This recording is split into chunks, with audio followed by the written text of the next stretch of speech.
Okay, so can you hear me? Yes.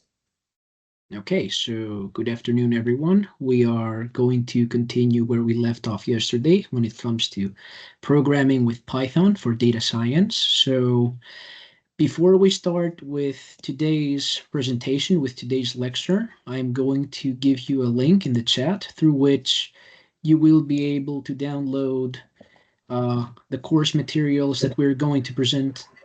Sorry, what's that? Someone has an open mic? Oh, okay. So through the link in the chat that you can see there, you can go on and download yesterday's notebook as well as today's notebook. And you can also get the requirements file that is required with the libraries that are required for the course. So if you have any issues with the downloading process, let me know so that I can actually find another alternative in case it doesn't work. And in the zip file that you will download, you're also going to notice that aside from the notebooks in the IPyNB format, I also converted them as HTMLs.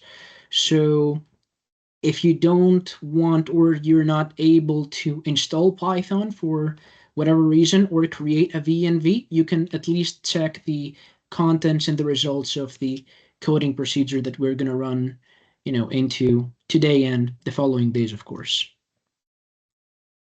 Okay, no problem. So if you do have an issue with Jupyter, you can always, you can of course contact with me or the other people in the course, but mostly with me. I'm going to give you my email once again, and you can actually tell me what the issue is specifically so that we can, figure it out and basically fix it. But in any case, yes, exactly. So the material that you can download through the link actually covers today's notebook or today's presentation as well as yesterday's.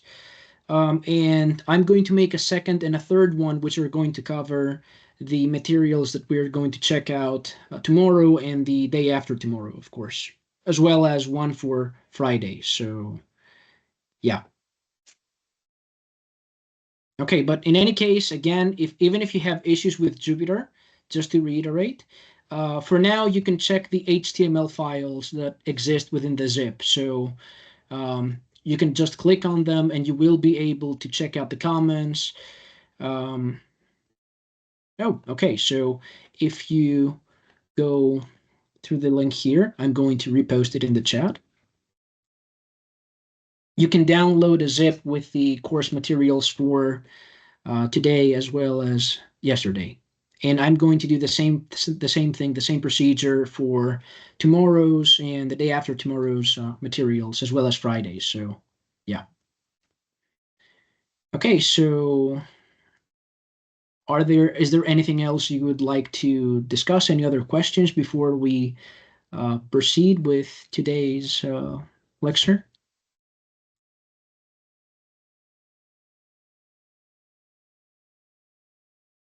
Okay, so let's start.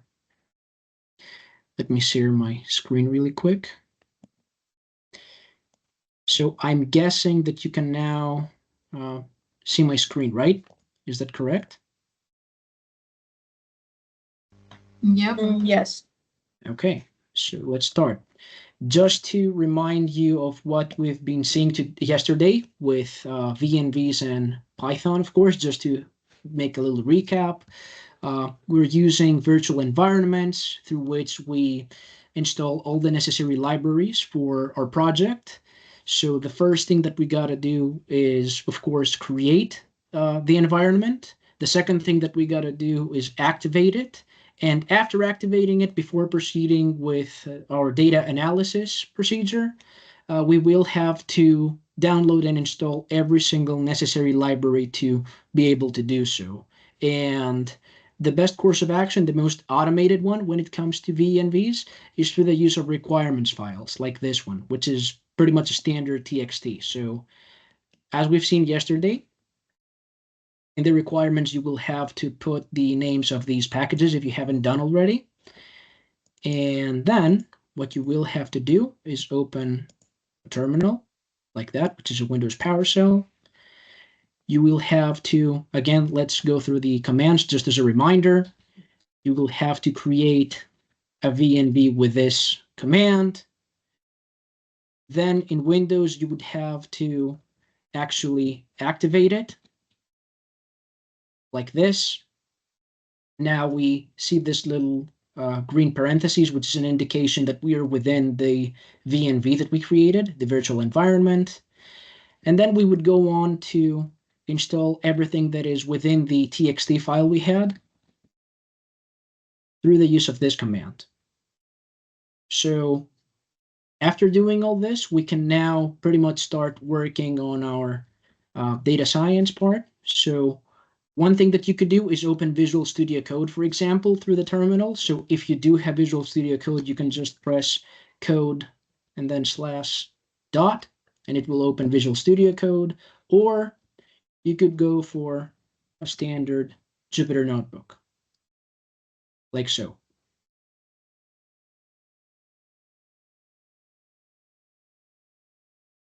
And once you do this, you will have an editor like this, and you can pretty much open up the notebook that you want to work with. So again, just as a quick reminder, notebooks are very nice. We really like them when it comes to data science because we are able to put titles, comments, and images within them, as well as, coding parts, as you can see right there.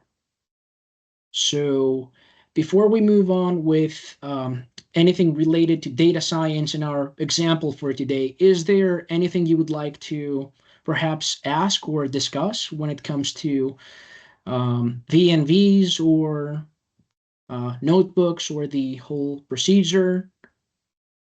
I didn't actually send the materials yesterday for sorting out some issues that I remember, but I think that things are going to be cleared up by basically running through the notebook that we also checked out yesterday, because aside from the Python introduction, I've also included every single step that is required for installing the language and also creating the virtual environment and, going through the process of giving your PowerShell administrator requirements so that you can actually run the scripts that are required to create the VNV. So are there any questions when it comes to the recap? Let me also check the chat. Okay, so yeah. Oh, the libraries. Okay, so sure. Let me post the libraries once again in the chat so that you can actually have them, because that might have been a bit fast. So the libraries that you're going to need are these right there. So yes, Anastasia, there's a question, something that you need to discuss. Yes. So upon making this VNV file, I opened it on Visual Studio Code and I noticed that it has a bunch of things inside. I don't know, it's a bit confusing to me. If in case you can explain what all those okay. things are inside. What you did is basically open the VNV like this, right? Yeah, and then I went to scripts, and it has some weird files in there. No. Let me tell you this. This is actually a very good question because it will help clear up some things. So when you create a VNV, you never really touch it. In other words, you should never, get inside this folder right there. So you operate through this folder, but through the use of terminal commands. You never get in there. And the reason behind this is because, as you've said, you have a lot of different files, a lot of different things going on. And if you actually tamper with any single one of these, chances are that you're going to mess up your virtual environment and you would actually have to run the whole process again. So whenever we work with virtual environments, let me just shut it down and show it again really, really fast. Okay, so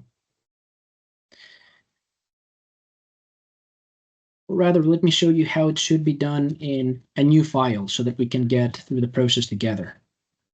So if I go here right? So first of all, it would be a very good practice to create a specific folder which will host your projects. For example, in my home screen, I have a PRJ file. PRJ is short for projects. So I get in there. You can see that I have an additional folder for the lectures that we're going to have together.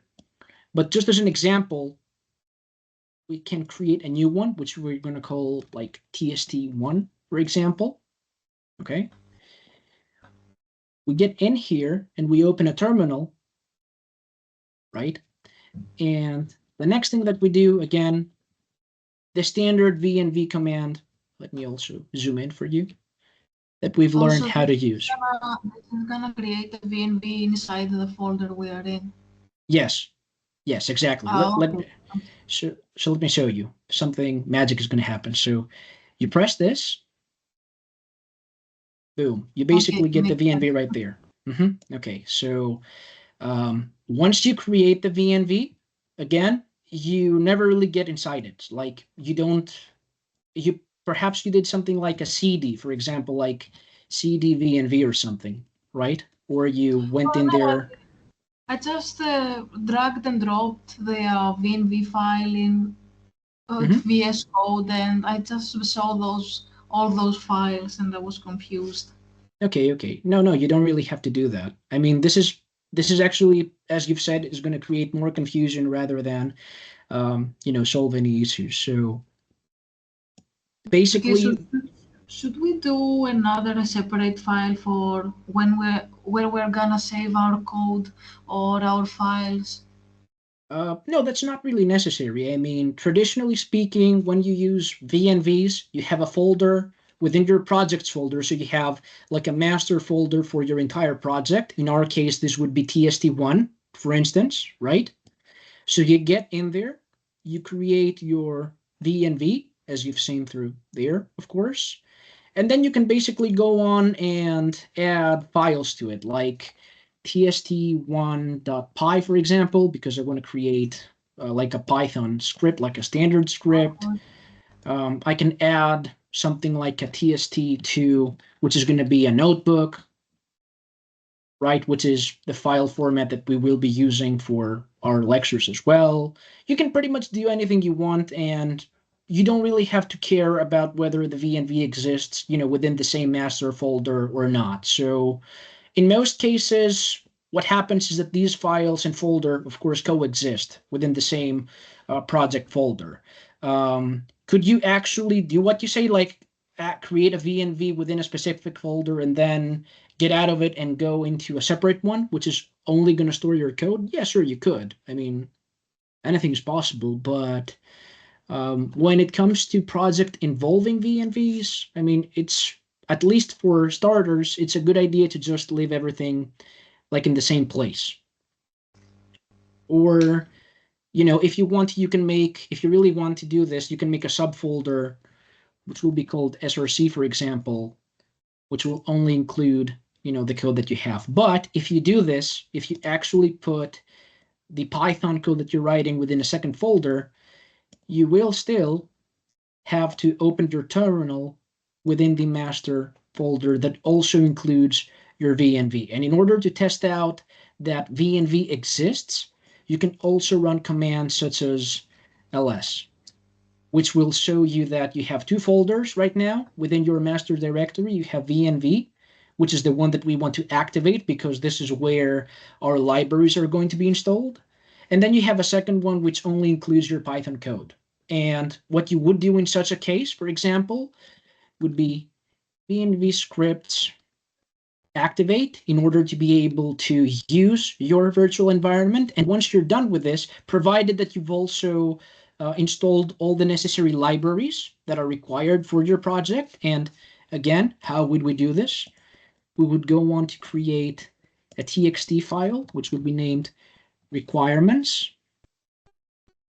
And we would actually copy and paste everything from here. So WSL is another way of doing things, as I've said in the chat. But the problem with WSL is that in a lot of cases, especially for large projects, is actually going to be computationally expensive. And because it's a Linux system that runs within Windows, there might be some incompatibilities when it comes to specific libraries or specific project requirements. So in order to be able to be 100% sure that nothing is going to, mix up between Windows and Linux, it's better to just either run your project completely on Windows, or in case you're running into issues when it comes to compatibility, to basically switch to a purely Linux-based system like an Ubuntu or a Debian, for example, which is what I have in my other PC. So just to continue with the example, we created the requirements file, and we would go on there and say pip install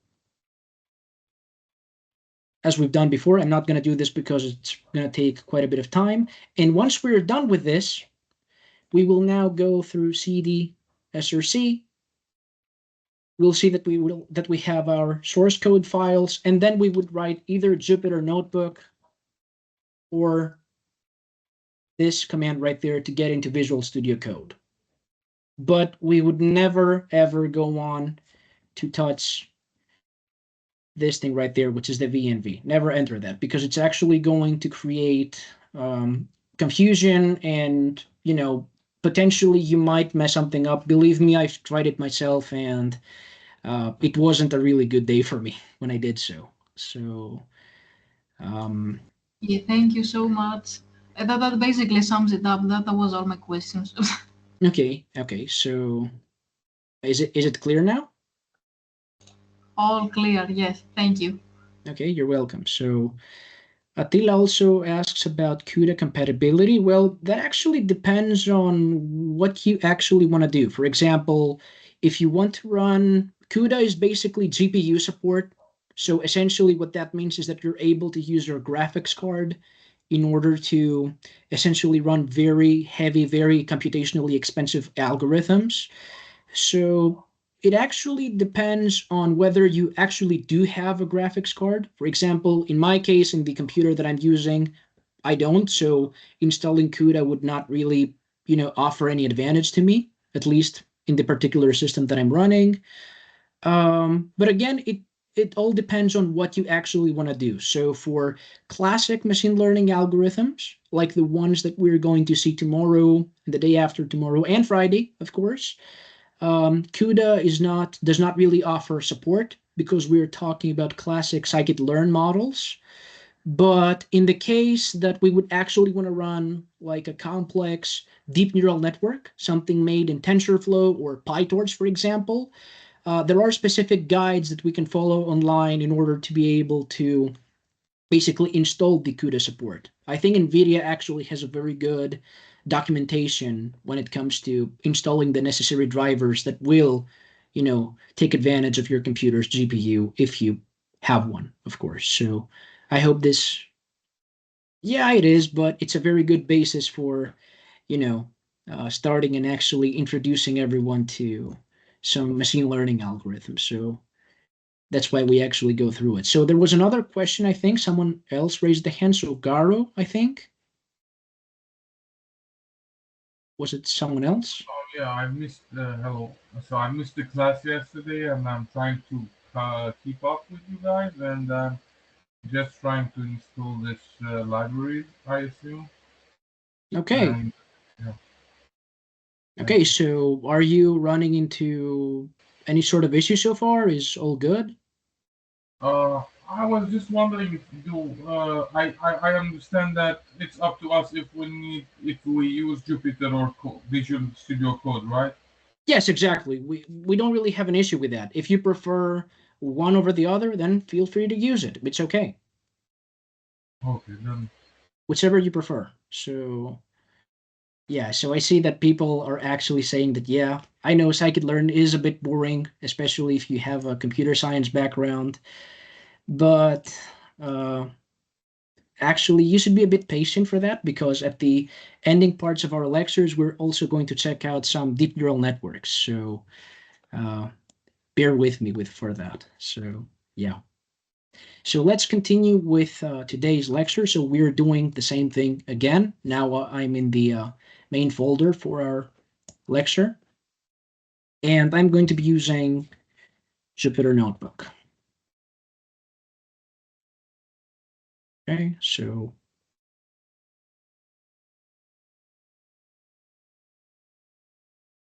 great. Okay, so let's start with today's topic. So we're actually going to check a fairly simple data set. The data set that we will be working with is called IRIS. So for those of you that don't know or are not familiar with IRIS, it actually includes 150 samples, which are flowers.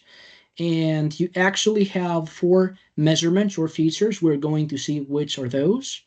And each flower belongs to one of 3 categories. So we have Iris setosa, we have Iris versicolor, and Iris virginica flowers. Now, this might seem like to some people, especially those that have a computer science background and a data science background, perhaps, a bit simplistic and a bit boring.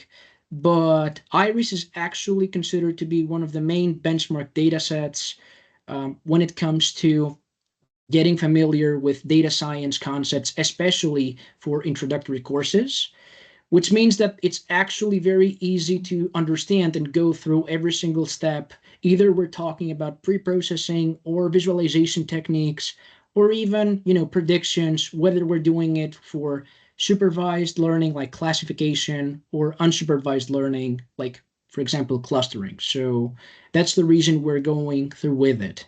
The second reason is also the fact that it's quite computationally cheap or economic, if you prefer, because it has like 4 features or 4 columns and 150 rows. So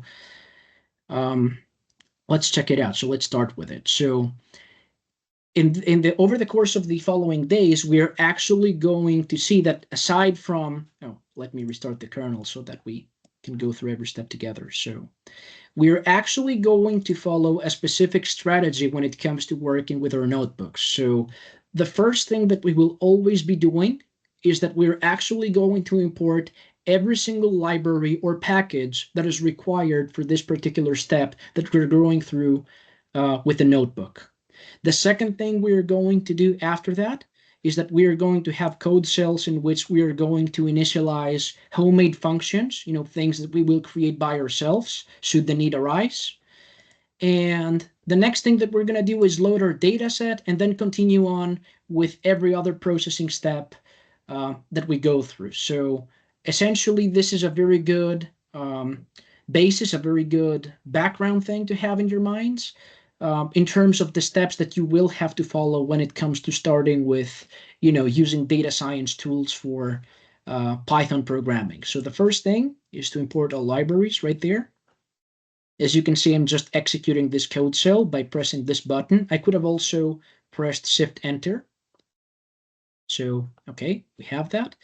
Warnings, this particular thing right there actually shows or means, for those that are not familiar, that in case I get warnings from the libraries that I'm loading, that I'm importing, I don't really want them to show. Now, should that be the case?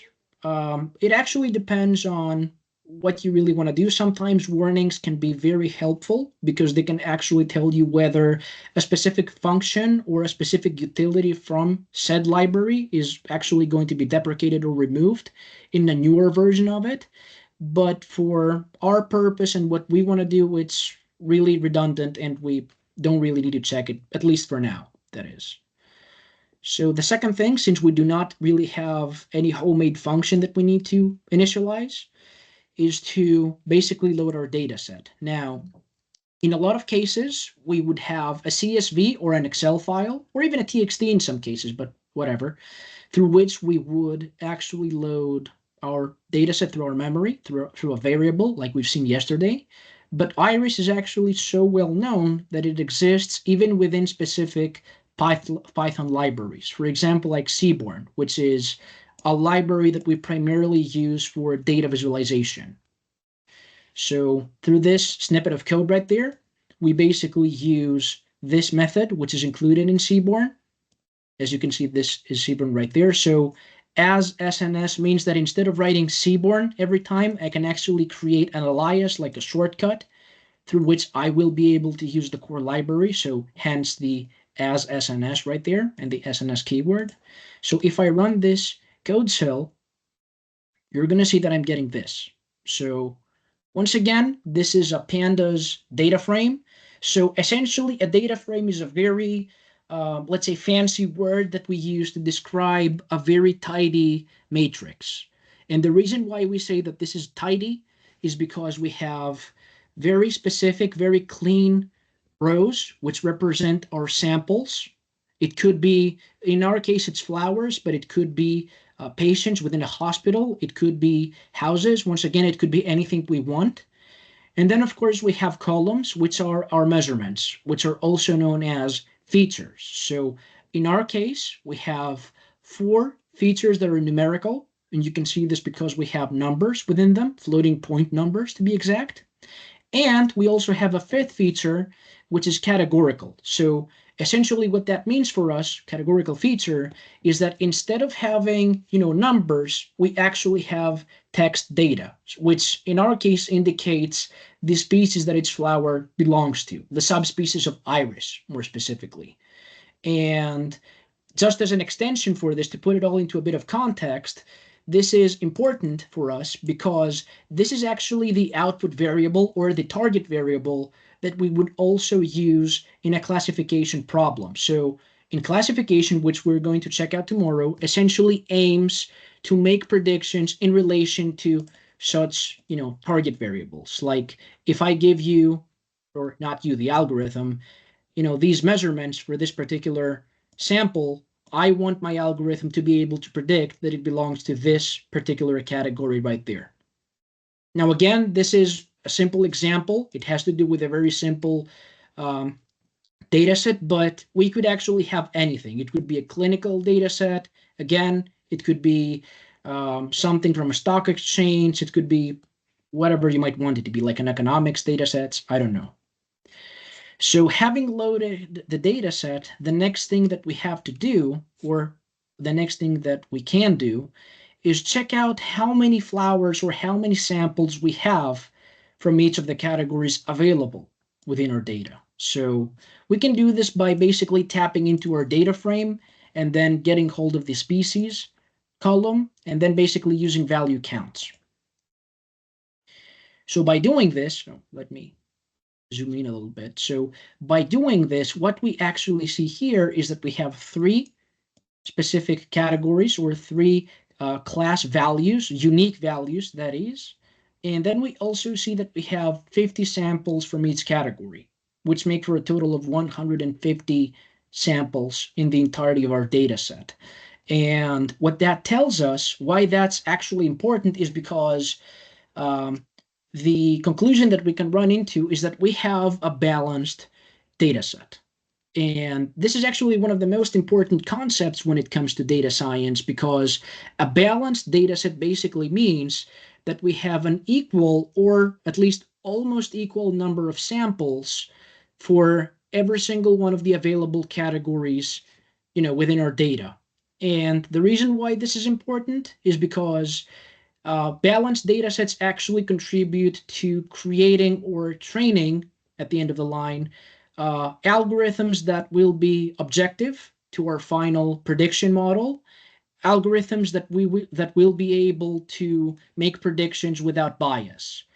In a lot of cases, when we run into data sets that are imbalanced, and what does imbalance mean in our case? It would actually mean that Setosa, for example, has 10 samples, Versicolor has like 60, and then we have 100 and whatever samples in the Virginica category. So imbalanced would actually mean that one category is saturated with samples or many more samples compared to the other 2 or other 1, or insert n number of categories that are available within our data.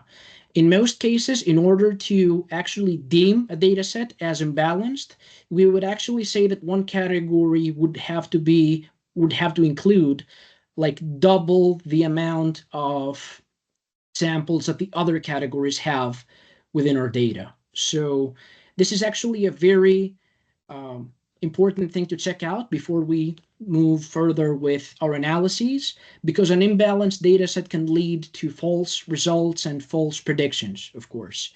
How can we actually deal with an imbalanced data set? We will check this out in a different lecture later on down the line. It's not for today. So right now we would have to keep that balanced data sets are actually very important to have. It's actually what we want. And since we actually have this in our case, we are, very happy with it, and we are, ready to move on. So before we go on to the next concepts, are there any particular questions for what we've seen, at least so far? Let me also check the chat for that.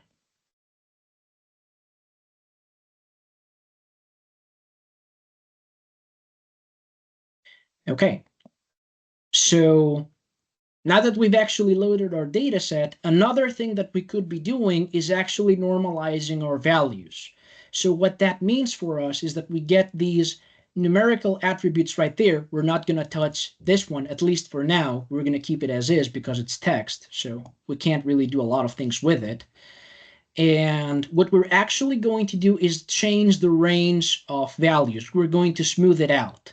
So why would we actually do this? Not only in Iris, but in data science in general, for other data sets as well. We would normalize the values, the numerical values of our data, because we want to be able to smooth out our observations and to account for outliers. So an outlier is basically a sample that has extremely high or extremely low values compared to the majority of our samples within our data. And outliers, these extremely low or extremely high values, can actually bias or introduce issues when it comes to making predictions once again. So in order to be able to account for these factors, we can either remove them completely from our data, or if we deem them important, like carrying some specific part of information that would not be otherwise available within our data set, we can simply use some normalization technique like z-scoring. So how do we actually proceed with normalizing our data set? Simply, you would have to actually keep the numerical features of your data as is right there. So let's move on. So yeah, you would actually have to keep your numerical features. As you can see, I have the iris object and I'm removing species from it, and I'm keeping the rest in features. Then I'm also going to keep the target variable, which is this one right there, of course, because I want to be able to, stick it back into the data set after normalization. I'm going to initialize my scalar. This is the object that I'm going to be using in order to normalize my data. And then I'm going to make the transformation. And once I'm done with this, I'm going to get the final matrix and make it back into a pandas data frame, and then also add the categorical column that I have in the end, like the species. And what we end up with out of this procedure is a smoothed out data set with values that look like these right there. So what does it mean for us? These negative values might be a bit like counterintuitive, right? So what does that mean for us? What does this negative 0.9 value means for our data when it comes to interpretation, right? Does it mean that we have a negative value for this particular column for the first sample? And the answer to that is no. What that means for us is that this particular sample, for this particular feature right there, has a value which is 0.9 times lower or smaller, whatever you want to call it, compared to the column's mean value. So what we essentially do is we get all of the 150 values for this particular column. We find which is the average or the mean, and then we basically make comparisons between each individual value and the mean. So once again, the interpretation that we would give is that this particular value is 0.9 times lower, or in statistical terms, 0.9 standard deviations lower compared to the column's average or mean. And similarly, the same case can be made for something like a positive value, like this one right there. With what I've just said, would anyone like to try to interpret this particular value right there for sample 145? Would anyone like to give it a try? So are there any people that would like to give it a go? I can't really check the chat, so if anyone wants to try out, please open your microphone, or rather, let me check here.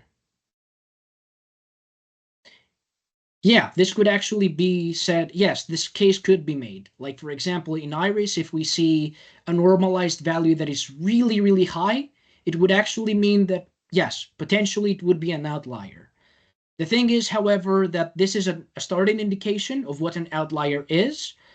But at the end of the day, we would also have to visualize our data set somehow, the samples that we have, or at least the values that they carry, in order to be sure that a particular sample is an outlier. And we're going to check out how we can do this, later on. So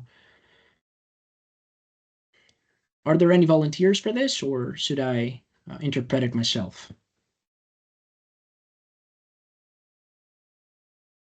Okay, so what that... Excuse me, can I? Yes, of can I do course. that? Right, Yes, of course. Okay, so I think this means that sample 145, like the petal width is 1.44 times bigger than the mean petal width. Exactly. This is pretty much it. You're 100% correct with that. Yeah. So exactly, yeah. So what I want you to remember out of this is that these values, these particular values, whether they are negative or positive, out of all of this, the key takeaway is that these are not the actual values that we start out with. So even if you see negative values, these are basically an intuitive way, so to speak, to compare its individual value with the column's particular average or mean. So yeah, just have this in mind in case you see this in any other project, because this is actually one of the most standard ways of normalizing our data. So aside from normalization, another thing that we could do is actually get the original values of our data set without smoothing out, before smoothing out, that is. And we can actually move on with various different types of visualizations. So in the case of Iris, for example, we can make a parallel coordinate plot like this one right there. So how would we go on to interpret like such a result, right? So on the x-axis, we have the names of our features. So we have our columns, basically. The fifth column, which is the sample's particular category or the species, has been used in order to be able to color our lines. So as you can see, it serves as our legend and as our coloring scheme within the plot.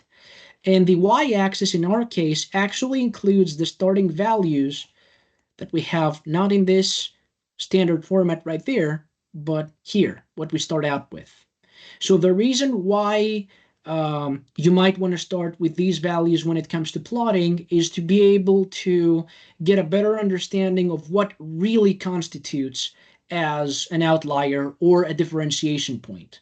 So what I'm trying to say here is that when it comes to exploratory data analysis and visualization, you can of course use both.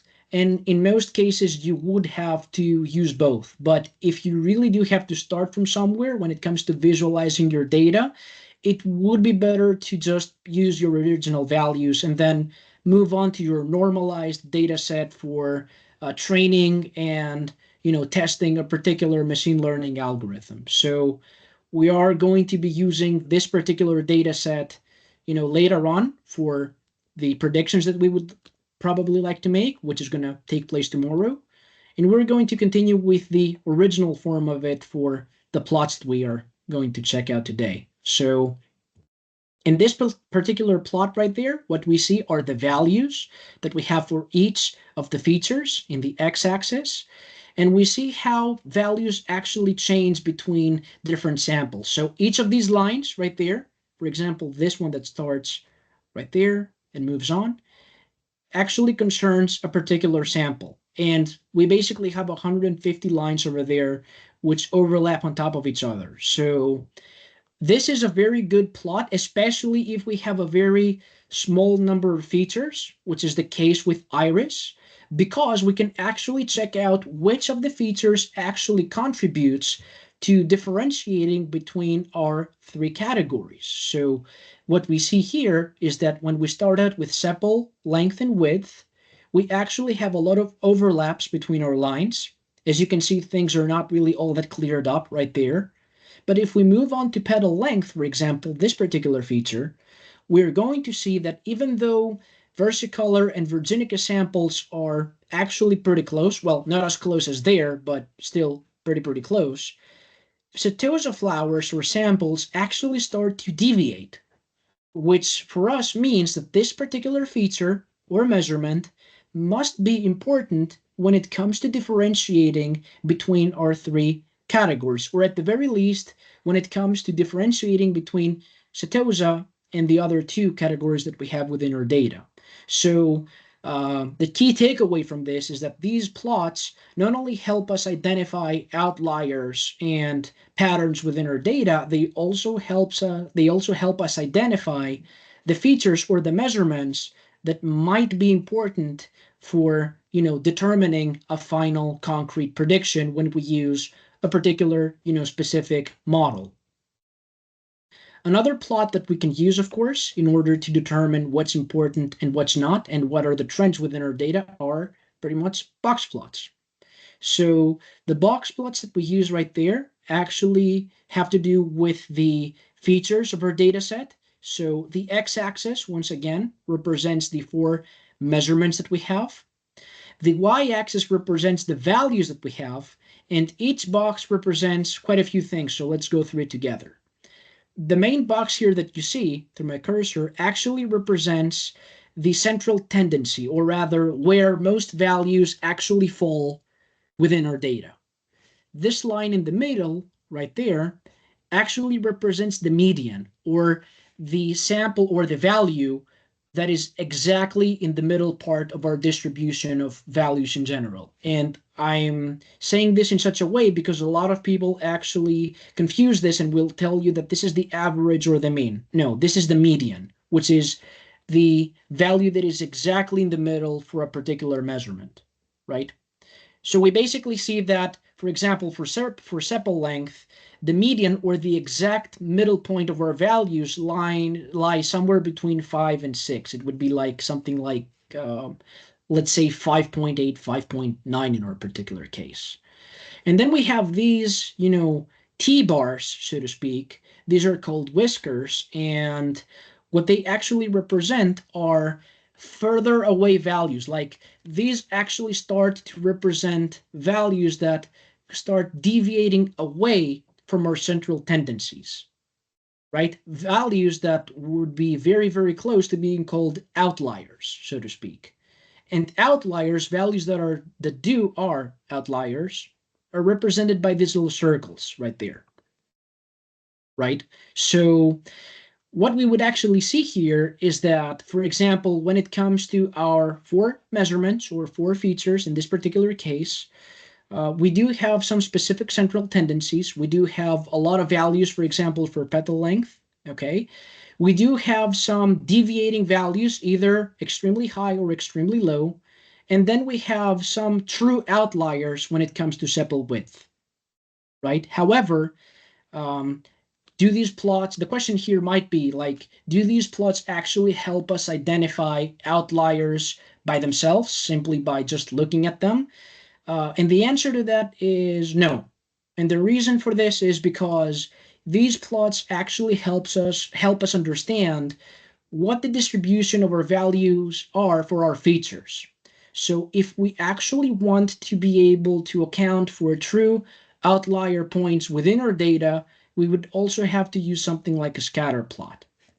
So we would have to go on and create something like this, for instance. So what are the contents of this plot right there? So the y-axis, the x-axis, sorry, of this plot actually has the sepal length. So we took every single number from this particular measurement or feature.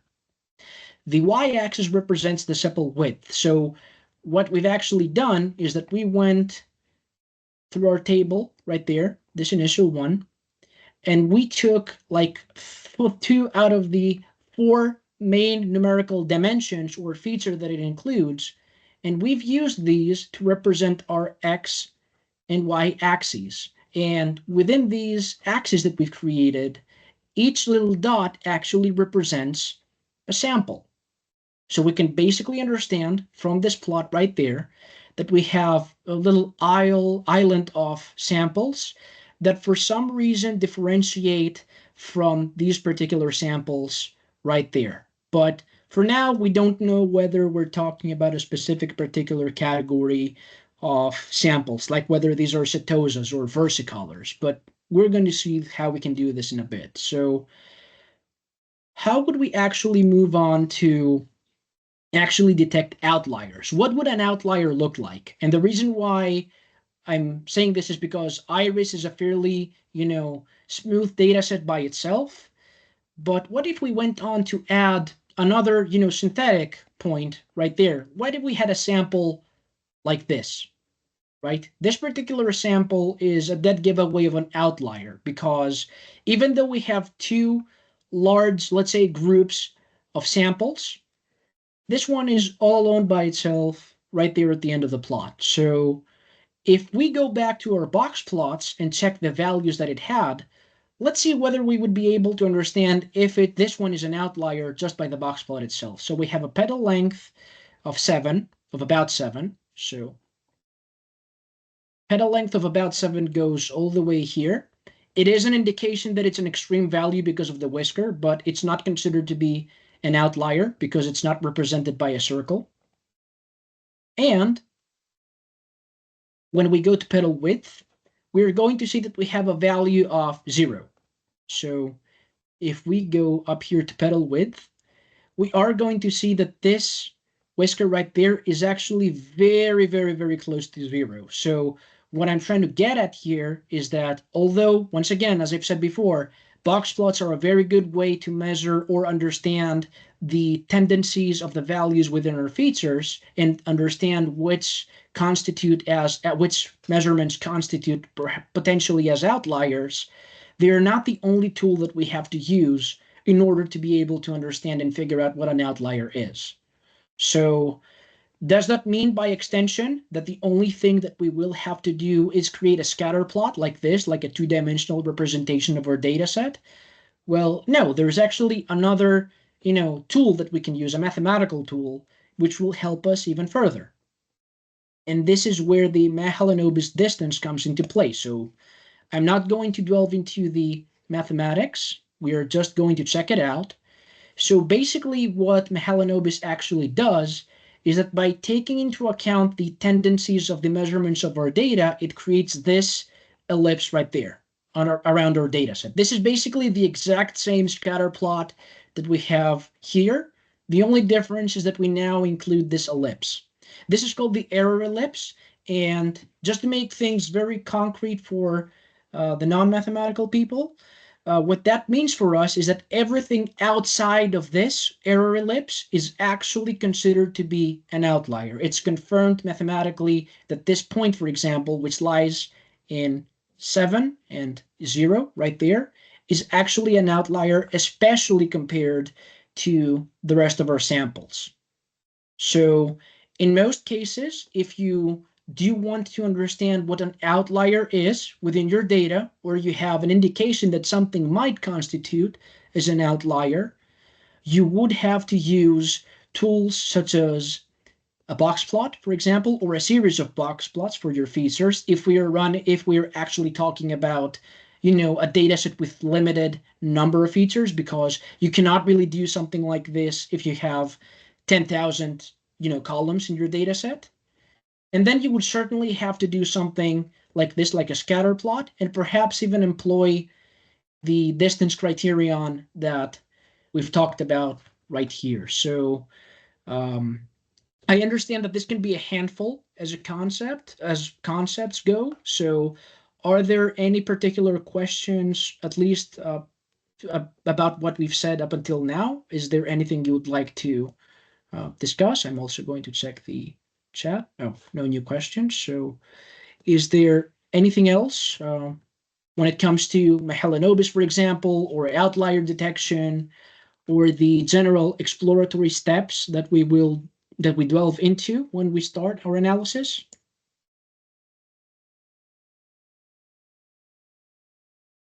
Okay, so let me reiterate. Is everything understandable up until this point? A bit of feedback would be very... Yeah, I want to ask if we want to do some clustering, for example, in this case, and we see an outlier, does it mean that our clustering wouldn't work? It would be like, for example,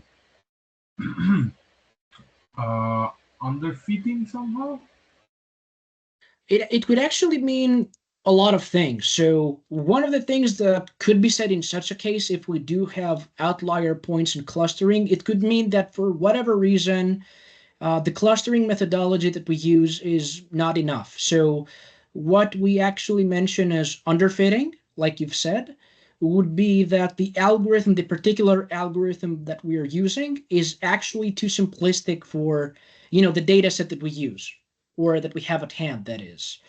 In most cases, however, at least a bit of a spoiler alert, but there are two ways that you would actually go through with outliers aside from, detecting them within your data. So the first thing would be to, again, standardize your data set or normalize it so that you can actually have a smoother representation of what goes on. And this is considered to be pretty much more than enough in a lot of cases, because what these algorithms do is that they scale your values, all of your values, around a specific range. So this particular one will scale it from -2 all the way out to +2. And then there are other techniques that would actually normalize your data within 0 and 1, for example. So in most cases, if you want to perform, again, clustering or classification or whatever else, if you want to employ a particular model, before moving on and, making conclusions for the model itself, what you would actually do is normalize your data somehow, and perhaps even completely remove the outlier point, at least when it comes to as an exploratory step, just to see how this would actually change the final result that you're getting. At least in cases where outlier points are not considered all that important for our research. And to be honest, in a lot of cases, for example, in biomedical problems, outliers actually constitute for either measurements that are false for whatever reason, or for extremely rare cases. And having extremely rare cases within the data itself means that you're going to have, in a lot of cases, an imbalanced data set as well. So you would have to find a way to deal with the imbalanced nature of the data set. And this is basically part of what you would do as a pre-processing step, not like, choice of algorithms when it comes to making a final prediction, so to speak, whether it is for clustering or for classification. So I hope I got a bit ahead of myself there. So I hope that this was actually, Yeah, thank you. Okay, you're welcome. So can you explain how the Plotbox visualization helps us find the outliers? Yes, of course. Right. Of course. So how do we actually check about first of all, box plots are a way of understanding which values of our features, which feature values are extreme compared to the norm, right? So the difference between a plot like this and something like a scatter plot, like you see here, is that in this plot, each dot represents a sample, a particular sample with all the measurements that we have at hand, or rather these two measurements in our case, because we are using particular columns as X and Y, whereas a box plot actually shows us what the values are for each of our features in relation to all of our samples. So how can we actually check whether we have outliers here? So these little circle points right there, the little dots, for example, are what constitute our outlier measurements, right? This is a giveaway right there, this little dot, or let me actually zoom in a bit.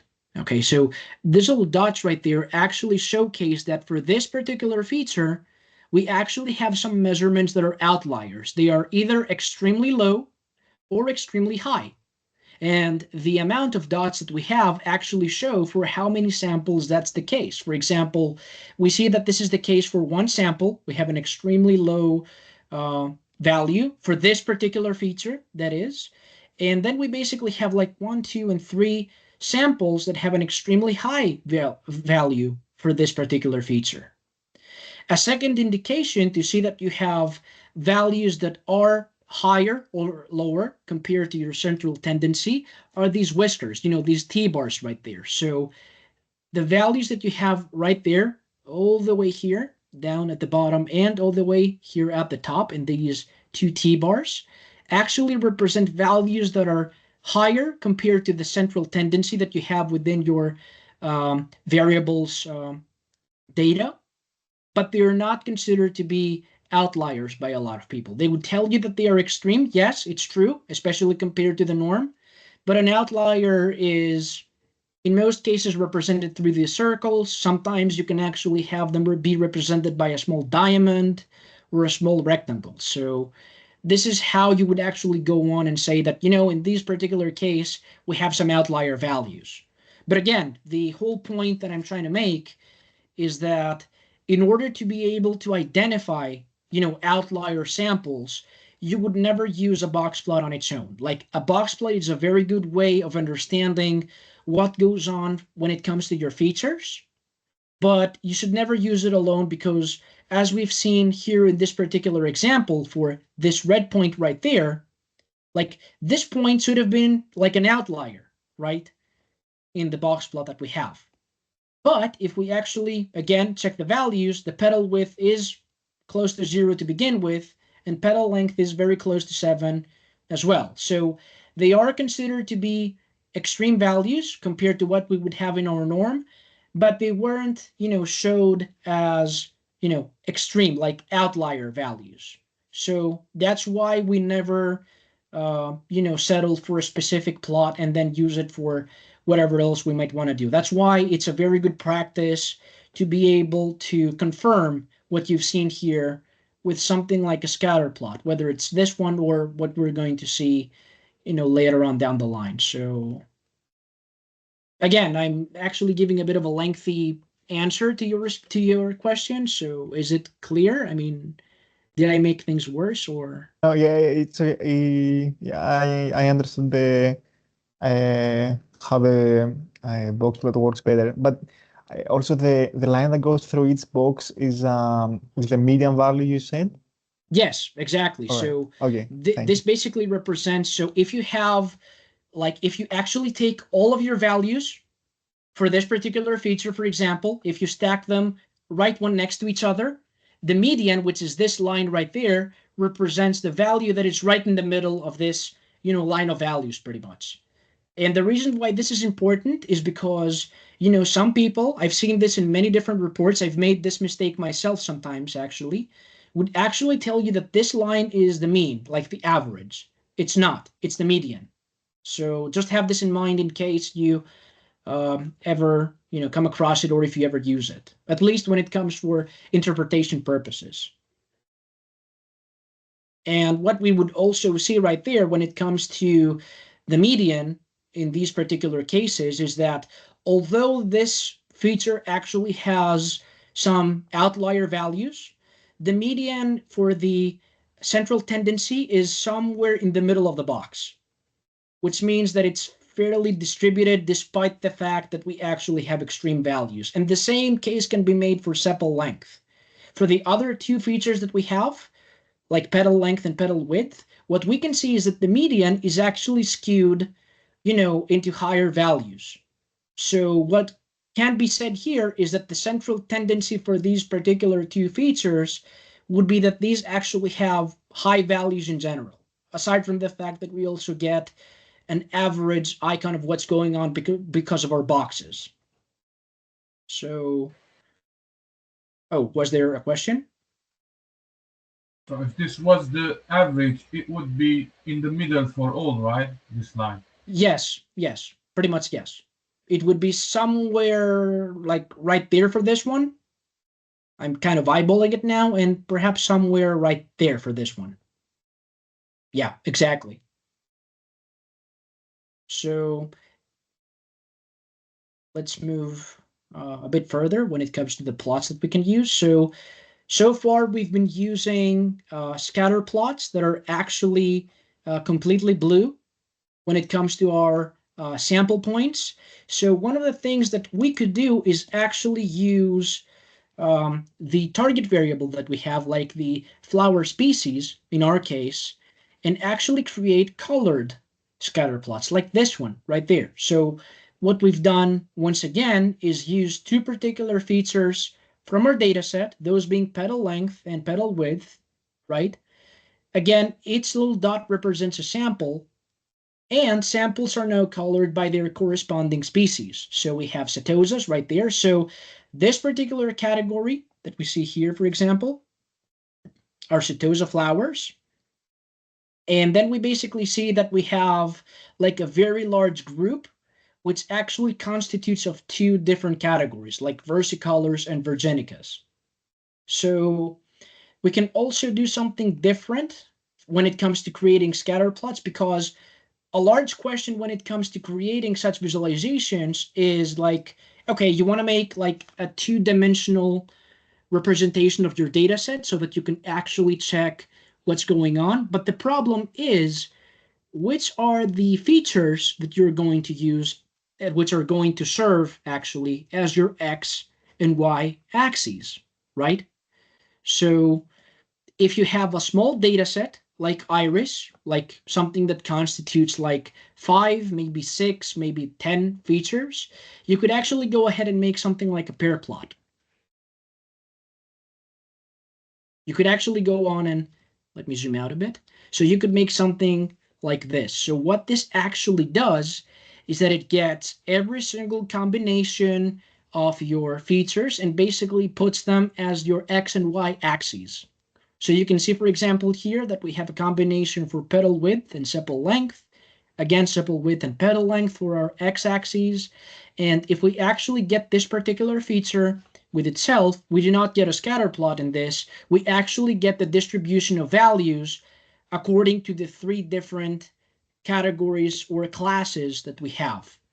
So what we would actually see, for example, is that if we try to put sepal length against itself, which is right here at the top, we actually see an overlap between the distribution of values for our three categories, which would indicate that this might not be a particularly useful feature when it comes to distinguishing between our three categories, like setosa, versicolor, and virginica. The same case can also be made when it comes to sepal width. As you can see here, we have even larger overlaps between values.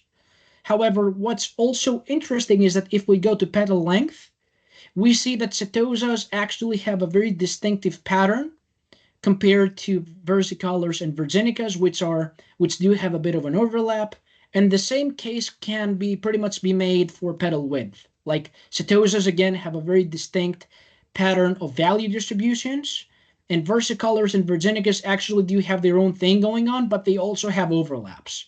So what that means for us is that out of the four numerical features that are located within our data, at the end of the day, when it comes to distinguishing at least between setosas and the other two categories that we have at hand, petal width and petal length might be the ideal features to focus on when it comes to making a particular research. And this might seem a bit simplistic or even funny because we're using a very small data set, like 4 features and whatnot. It's not really all that complex, but it makes a lot of sense, especially when you consider that in most real cases, data sets actually have like thousands or even tens of thousands of measurements. So if you are able, so the end goal, aside from making good predictions, is to be able to understand which of the measurements that you have at hand actually contribute the most into making, the precise predictions that you want to have. So are there any particular questions for this particular topic right there, or for anything we've seen so far when it comes to? So Oh, if we have any type of data, Mhm. first it would be nice if we do these visualizations and try to understand ourselves what can be beneficial for later on to do some training. Exactly, exactly. So the reason why you would actually do this is to be able to explore the nature of your data set, essentially get a better understanding of what's going on within your data. And the reason why this might be important for you is not only to understand which features actually contribute to making your prediction, because we can see clear differentiation patterns and distributions, but to also understand which kind of algorithm you would be able to use later on down the line. For example, if I have a pattern such as this right there, the case that could be made is that if I want to differentiate between this category and these ones right there, or between these two categories and then be able to differentiate between these two as well, because of the way the data are distributed, in a two-dimensional space, I don't really have to use like a super complex model. I can actually use like a linear classifier, something that would actually create a differentiation line. For example, here, if we actually imagine that there is a line going through, and this line would separate Setosas from versicolors and virginicas, and then something that would actually have a second line that goes on through there, for example, that would separate the majority of versicolors to the majority of virginicas. So yes, this is done to be able not only to understand the nature of your data and to interpret results when it comes to features, but it also helps you understand and have a better foundation on the choices that you're going to make down the line when it comes to model use, like the choice that you're going to make in terms of the model that you're going to train so that you can actually make good predictions. And in some cases, it can even determine the kind of problem that you're going to try to solve, like whether you're going to um, transform this into a clustering problem because there is no clear pattern between your categories if we're talking about an extremely complex data set, or whether you're going to start with the multi-class procedure that we have right there and perhaps simplify it into like two categories out of the three that you see here for whatever particular reason. But that all depends on the narrative and the requirements that are set out by the field experts that you will collaborate with in each project. So yeah, I hope that actually answers your question. Yes, thank you. Okay, so with that being said, before we move forward, because we are going to check out a bit of dimensionality reduction algorithms, I think it's a good time to make a very short break for now. So we're going to have a break. Oh, so Nicolas also has a question, I see. You're raising your hand. Oh, I'm sorry, I must have left that Oh, okay. accidentally from Oh, it's the okay. It's previous okay. question. Okay, so we are going to have a very short break, and we will be back in 7:30 for me. For you, it might be 6:30, I think. Okay, so we're gonna be back at 7:30. Okay. Okay, so see you then. And in the meantime, I will be, in chat if you want to ask any particular questions for what we've seen so far. So, so George, okay, so. Yes, hello, excuse me. It's about the Python download. I'm still having trouble with it, and I just wanted to ask if you'd have free time after this lecture to maybe review it with me because I just can't get around with it. Okay, I sure. run into different issues, and that's a problem. Okay, yeah, sure, of course. All right, thank you. You're welcome.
Okay, so can you hear me?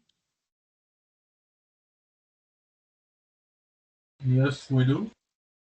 Okay, great. So let me share my screen really quick. I'm assuming that you can also see my screen now, right?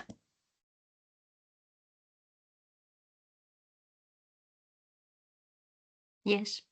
Okay, great. So, before the break, we actually saw how we can create scatter plots by using specific features, within our data.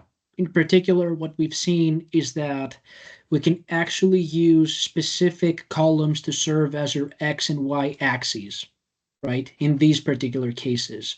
However, the problem is that can we actually create something like this, like a peer plot, in a lot of cases of our data sets? And the answer to that is unfortunately not, because unfortunately, in most cases, we have an awful lot of columns or features within our data. And that doesn't mean that we only have like 10 or 20. In most cases, it means like we have 100, maybe 200, maybe thousands of different measurements within our data sets. So going on to create a pair plot with all the possible combinations of features to serve as scatter plots would be computationally expensive, and at the same time it would result in a very big kind of figure that would include chaotic information. In other words, we would not be able to actually observe the final result of this whole process. So what can we actually do that will kind of mimic or be similar to, using features as our X and Y axes and create scatter plots of our data? So this is where dimensionality reduction algorithms come into play. So dimensionality reduction, for those that have heard the term before, is actually something different compared to feature selection. These are terms that might be very close to each other, but they're not the same. And the reason behind this is the following. What we actually aim to do with feature selection is to go into a particular data set. For example, again, I'm going back to my main data frame. So we aim to go through a data set such as this and basically find out which of the columns or the features that we have contribute the most when it comes to predicting the final output, the species in our case. And what we basically do after we've identified these features, we actually keep them within our data and we discard everything else. So for example, if feature petal length and petal width were considered to be the most important features when it comes to making good, reliable predictions for species, we would keep these within our data, and then we would basically discard sepal width and sepal length. Dimensionality reduction does not really do that.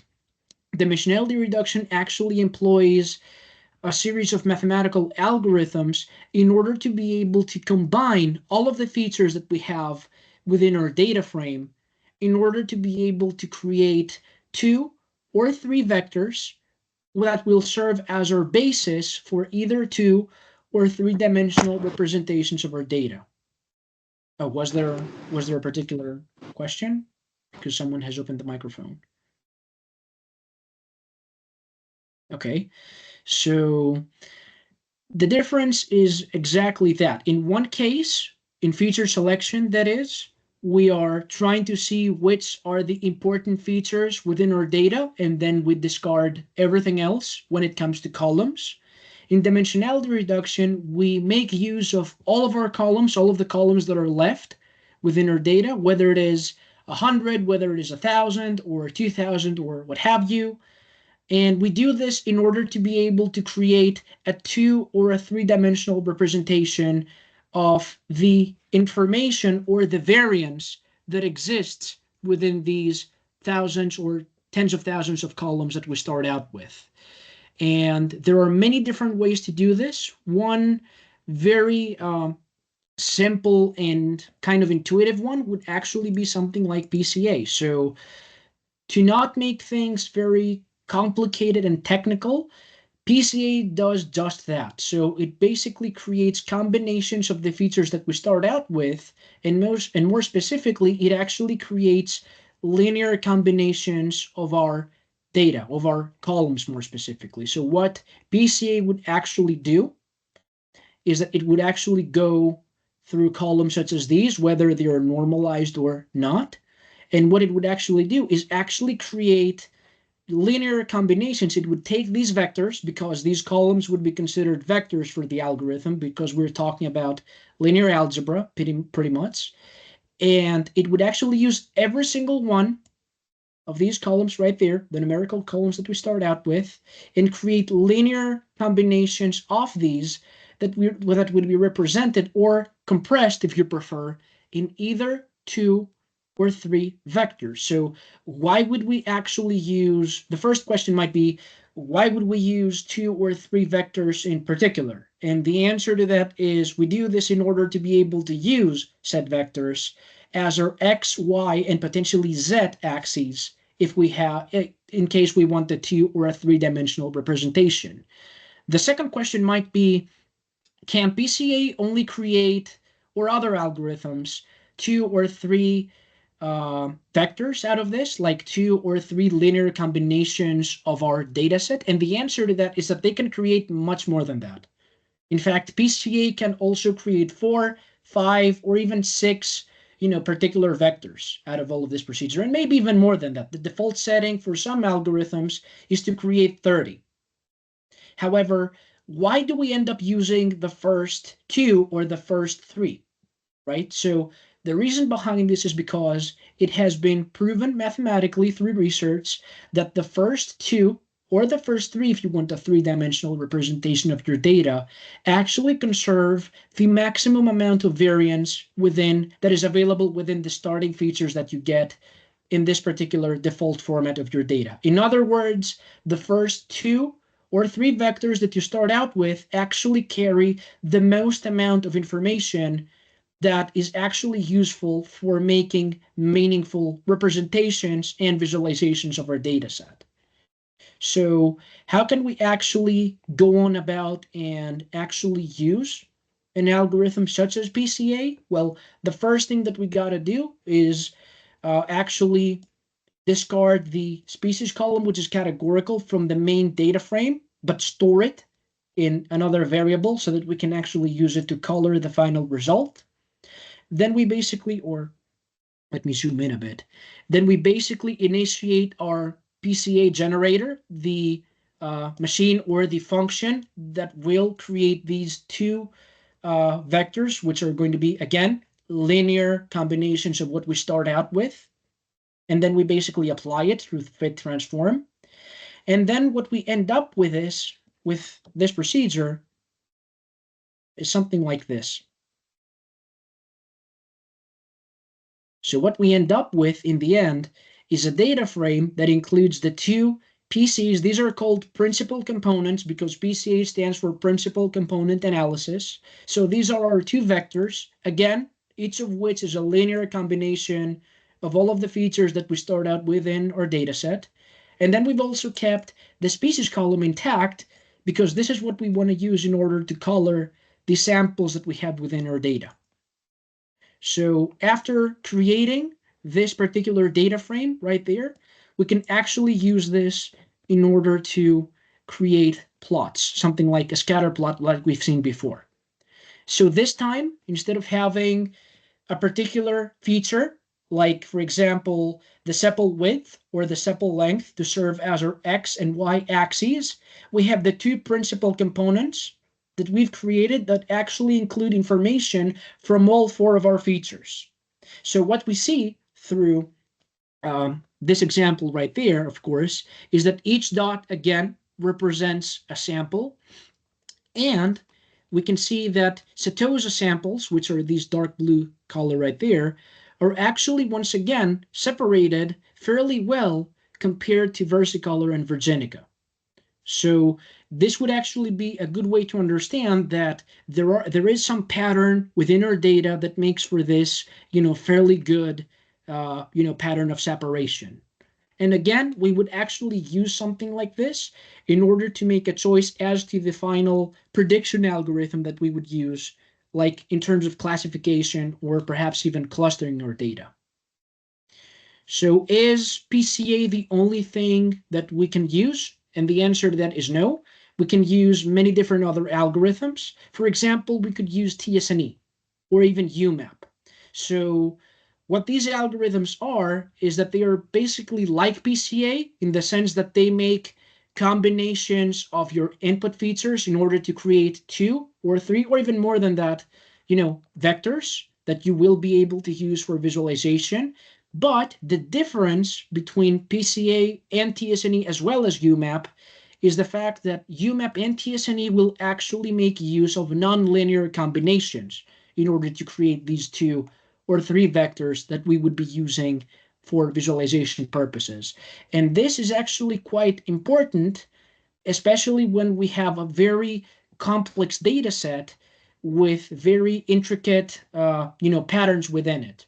In some cases, for example, like in biomedical data sets, using a linear dimensionality reduction algorithm such as PCA might not cut it. So in order to be able to account for nonlinearity and the complex nature of our data, we would use something like TSNE or UMAP.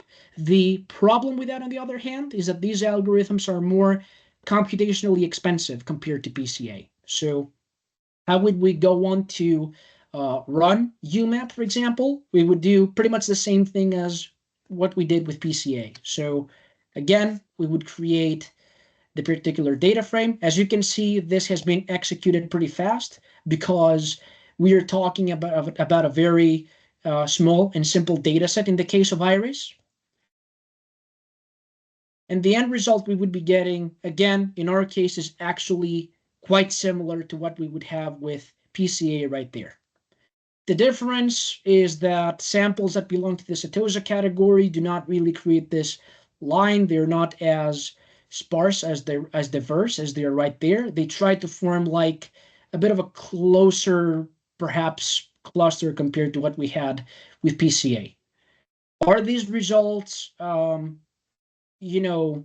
would we expect such a result? Is this something expectable out of such a data set? And the answer to that is yes, because again, in this particular case, we are talking about a data set which is fairly simple to use. However, TSNE can make a huge difference if you have a large data set, which means that you have thousands of different rows as well as tens of thousands of different columns. So if we are talking about a very complex case like high dimensional data, TSNE or even UMAP would actually make a whole lot more of a difference compared to PCA.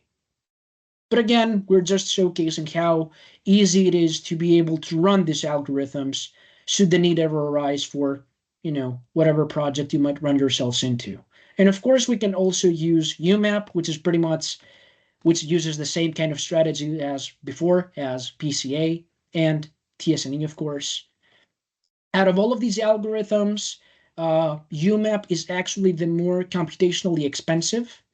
However, it's also the more intricate one in the sense that it's able not only to account for nonlinearity within your data, but it's also able to account for very complex patterns in particular areas of your data set, like very small neighborhoods of data points that might be very, very close to each other because of their values. So again, we can use UMAP and basically get a pattern such as this. In the case of Iris, it's pretty much the same thing as we've seen before. The pattern is pretty much identical as to what we've seen with TSNE and, again, PCA. Now, is this the only thing that we can do? Is it like, can we only create two-dimensional representations? Again, the answer to that is no. We can also create three-dimensional representations of our data. The only thing that we would be doing is actually specifying that the number of components in PCA is 3 instead of 2. And instead of having principal component 1 and 2, we would also add a third one. And the whole process is pretty much the same. Then we would basically add a Z dimension, like a third dimension to our plot. And we would actually get a pattern such as this right there. Now, is this always going to be helpful when it comes to visualizing our data and understanding how samples are separated from each other. And again, this actually depends on the problem and the data that you have at hand. For example, if I try to use PCA and I actually do it with either a 2 or a 3-dimensional representation for iris specifically, I think that we can all agree that a 2-dimensional representation such as this is actually a bit more intuitive compared to the 3-dimensional representation that we're getting right there. It's a bit simpler, a bit more steadfast to basically get in there and understand what's going on in the 2-dimensional representation, right? So what's the point of actually creating like a 3-dimensional representation such as this? And 3-dimensional representations in some cases can actually be beneficial if we have a pattern where samples actually overlap. We do not really see this in the case of PCA, but this pattern, which is showcased here as overlapping points between versicolors and virginicas, would actually show in a different scenario, in a different data set, of course, it would potentially show as different like clusters, one which would perhaps be up here and one lower within the plot. So does that mean that we should actually employ either only 2 or 3-dimensional representations of our data? The answer to that is, again, it depends on the context and the problem that you're trying to solve. But since we actually have the capability of doing so, I'd argue that it would actually be beneficial for you as data scientists to be able to run all visualizations, like be able to use a very simple algorithm such as PCA, run a 2-dimensional test, like a 2-dimensional representation of your data, such as this, then move on to the nonlinear stuff like TSNE and UMAP with 2-dimensional representations again. And once you're done, move on to their 3-dimensional counterparts, just to be able to be 100% sure that you account for all different parts of variability within the code itself. And you can see that we can do the same thing with something like UMAP, for example. This is a 3-dimensional representation of UMAP, which I'd say in 3 dimensions is actually clearer to what we would have in PCA's version of the 3-dimensional representation. Because we have setosas right there, they form a very distinct group. And then what you see here is that although there is a degree of overlap, these points of Virginica are not only further away from versicolors, but they're also a bit lower in the 3-dimensional space, which means that in such a representation, we could go on and use like an algorithm such as a support vector machine for classification, for example, and actually be able to use different hyperplanes instead of simple lines to be able to distinguish between our different categories. So is there any particular question before we run into the final visualization for today when it comes to PCA or UMAP or? Yeah, I didn't understand the difference between, not difference, but UMAP was different from the PCA, right? Yes, so exactly. we can get the PCA with 3 dimension and visualize it, but we will get a different. We've said it's the background, what's happening. We're getting the linear transformation, and which means that's in case of PCA. But when it comes to UMAP, it means it's using some other algorithm, and there are many different things, right? Exactly. So the main difference is that to put it into a bit of a context, into a high-level manner, PCA will always make linear combinations of your input features, whether you get 2 or 3 PCA vectors in the end, whereas UMAP actually makes nonlinear combinations of your features. So it accounts for more complex patterns within your data, and hence why we get the difference in 3 dimensions as well as in 2 dimensions. But I think that in this particular example, the difference is actually far clearer when it comes to 3 dimensions. So this is pretty much the main difference. Like UMAP is a more computationally expensive, a more computationally complex algorithm. But because of the fact that it accounts for nonlinearity within your data, this might actually be the algorithm that you will want to check first especially if you're dealing with a very complex data set, like a very intricate, very difficult problem.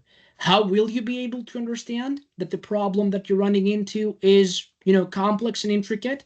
Well, for starters, you might do something like a PCA, the simplest of choices. And if you see that there is chaos going on and every data point is actually on top of each other and there is no clear pattern of distinction, even at least between one of the three categories that you see here, as you can see here for iris, then this might actually be a dead giveaway that you want to use a nonlinear algorithm, whether it is TSNE or UMAP. Essentially, just to clear things up a bit further, UMAP is essentially considered to be like a better alternative or an improvement on TSNE because they're both nonlinear.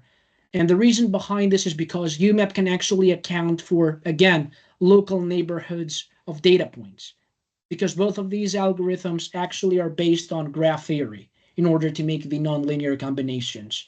But let's leave it at that. Let's not get into a lot of technical details. So even when it comes to nonlinearity for these algorithms, UMAP might be a very good choice, but TSNE might also do the trick and at the same time be a bit less computationally expensive. It might be a bit faster to run for a particular data set. So one more question, if you don't mind. Yes, of course. So when we're doing this UMAP, it's or the other ones, PCA.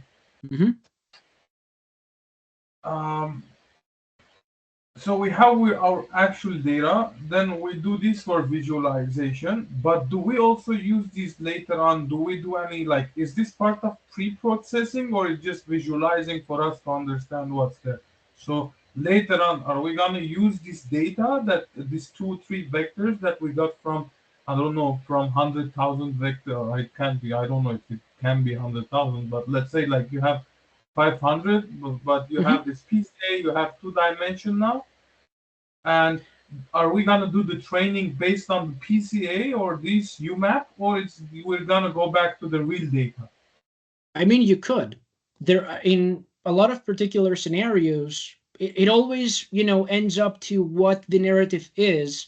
And in most cases, the data scientists are not the ones that are creating the narrative. Like, if, for example, in my field of research, the narrative is actually given to us by doctors and biologists, for example.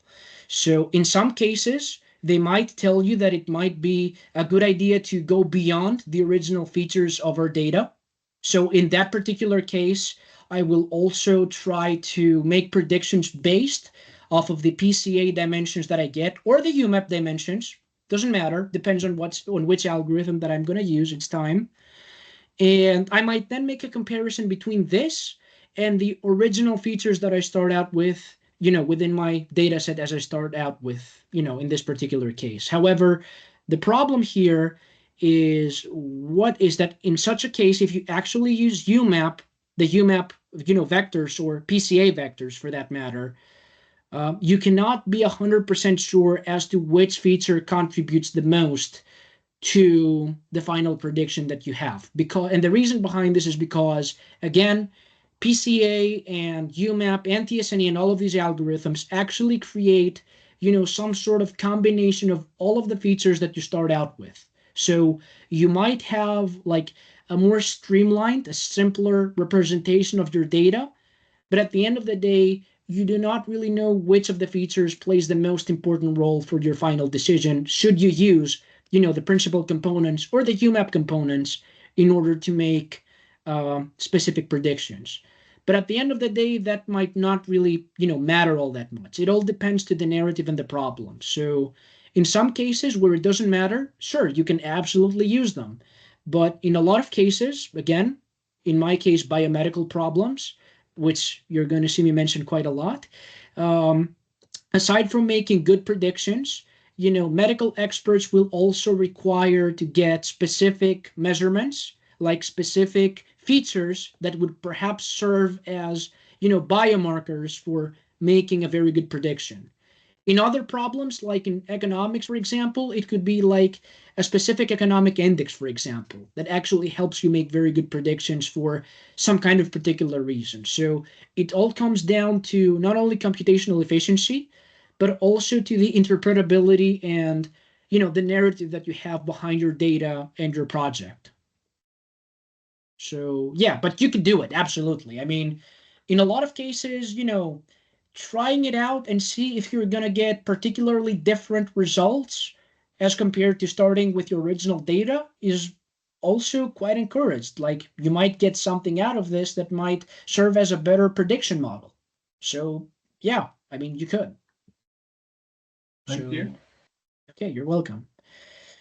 So as a final, here, let's say as the final representation of our data set, we're actually going to check a correlation heat map. So let me show you the final plot right there, and I'll explain what we've done in order to get this. So we actually have the features of our data set, and what we see here is the correlation that they have to each other. So we are using Pearson correlation, which is a metric, a score, a statistical score that actually gets values from -1 all the way out to +1. So -1 indicates that there is an absolutely negative correlation between two variables, between two features. Essentially, what that means for us in a very high level manner is that if the value of a feature is rising, then the value of the other feature that is correlated negatively with it is actually being lowered.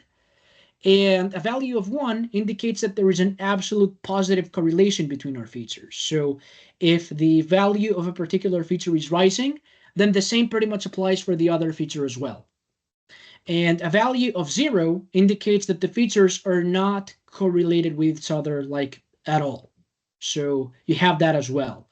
In order to be able to create this and to also account for the species like the setosas and virginicas and versicolor, values that we have right there, we will have to make, sort of a conversion from their categorical nature, which is a text, to numbers. So we would actually have to basically transform this into a numerical representation that would actually attribute for these three categories. So this is where dictionaries come into play. So what we're doing here, as you can see, is that we are creating a mapping. So setosa will be represented by 0, versicolor will be represented by 1, and virginica by 2. And then we get access to this particular column of our data set species right there. And then we basically use dot map. And what happens is that the original, versicolor and virginica and what have you values are basically being replaced by their numerical counterparts. And that way we can actually use this completely numerical, version of our data frame in order to create the final correlation plot. And this is the course of action that we would also run into in cases where we would actually want to do predictions, either when it comes to clustering or when it comes to, more importantly, classification. Because in classification tasks, like in supervised learning, species would also have to be included in the training and in the evaluation of the model itself. So having said that, let's try to interpret the results that we get. So we have the main diagonal of the matrix, which is right there, what you see here in the diagonal. So each feature is pitted against itself, which will give us a completely and absolute positive correlation. Hence, you see the 1 values right there in the main diagonal. And then you basically have values that are all over the place. So let's try to interpret what's going on. So, for example, we have here species, which has a correlation value of 0.8 along with sepal length. What that means for us is that sepal length is actually positively correlated, actually highly positively correlated with species. So what that means for us is that as the value of sepal length actually gets bigger, the value of species always gets larger. So what does larger mean for us when it comes to a categorical value? It goes from 0 all the way up to 2. So this is a way of saying that the larger the value of sepal length gets, the more likely it is that I get a virginica flower. because I get larger values right there. Again, in the negative realm of things, if we actually have sepal width with species and they have a negative correlation of 0.4, this is a moderate, would be considered as a moderate negative correlation. The reason why it's moderate and it's not high is because of the 0.4. We would actually consider it to be mid to high negative correlation if it had a 0.5 or higher than that. So what that means for us is that as the value of sepal width gets lower, the species value gets higher by a rate of 0.4. Or in opposite, if this value of sepal width right there gets higher, then the value of species gets lower. So higher sepal width values actually correlate more with versicolors or setosas, with these two particular categories that have a lower numerical representation. And this is actually a particularly useful situation that goes on within our data, because that way you can actually, once again, have a very good insight as to which features are important for your particular problem. Again, this is a representation of our features, and it can be used. It's very useful when it comes to having few features. However, if you have tens of thousands of features within your data set, this would most probably be omitted. Or you would actually try to aggregate these features in some particular way in order to be able to have a meaningful visualization, such as this, which would be quite streamlined. So it all depends, again, on the context of the data that you have.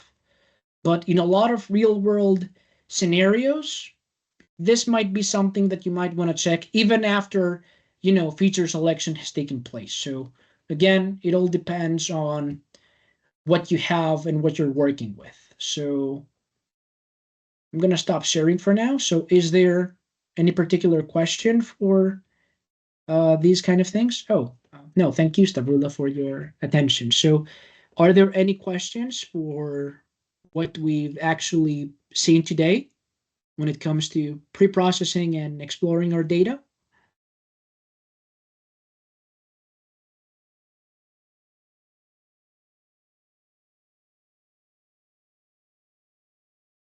I have a question, but it might be a little bit off topic. Not much. Okay. I just want to understand. I'm a software engineer in the background. I just want to understand what's the difference between data analytics and data scientist.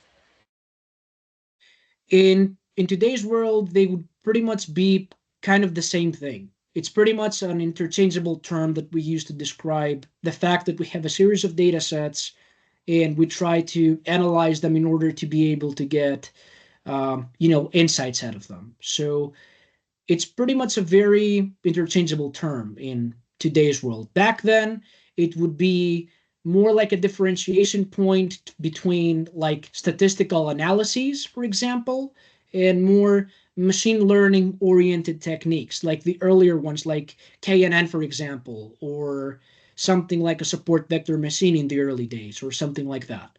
But right now, whether you're talking about data science or data analytics, there's like a complete overlap almost. Okay. I'd say that it's basically like saying we're talking about like slightly different sides of the same coin. So yeah. Okay. Thank you.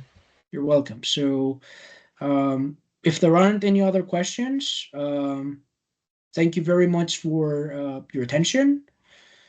I was happy that you all were here. I hope it was helpful for you. And I'll see you again tomorrow with where we're actually going to delve into supervised learning. We're going to check a bit of classification. So, yeah. Excuse me. Mhm. Do you have the time for the Python download I was talking about earlier? Yeah, of course, of course. So, do you want to send me an email so that I can actually send you a private window so that we can actually get there and so that you can share your screen so that we can check what's going on and not bother the rest of the people that are in there? Oh yeah, for sure. Let me send you an email and Mhm. I guess we'll do it from there. Thank you very much. Okay. So, guys, thank you very much again for being here. So, again, see you tomorrow and have a good one.